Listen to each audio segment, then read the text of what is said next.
Të gjithë individ ose biznese që ndotin dhe zaptojnë pronën publike, duke filluar nga 25 gushti do të penalizohen nga Bashkia e Tiranës. Konfirmimi erdhi nga kryetari i Bashkisë Erion Velia gjatë ceremonisë së prezantimit të administratorit të njësisë 10 Arjan Hamiti, i cili theksoi se me prezantimin e paketës së penaliteteve merr fund koha kur prona e përbashkët trajtohej si mall pa zot. Duke filluar nga dita e nesërme, Bashkia e Tiranës do të botojë një listë me sanksione për gjithë pisanjosët e qytetit.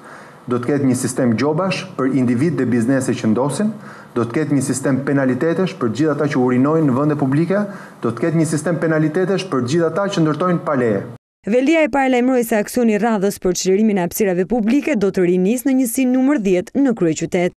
Do komunikojmë masat e gjoba, do lëmë një javë kohë, po kush hedh plera në tokë, kush vandalizon objektet publike dhe kush zapton ose ndërton pa leje aty ku territori është publik, do ta paguajë 100% kostos vet. Kryebashkiaku tha se vetëm në një javë aksioni në njësinë numër 5 janë shumëfishuar të ardhurat e tatim taksave të gjithë qytetit të Tiranës.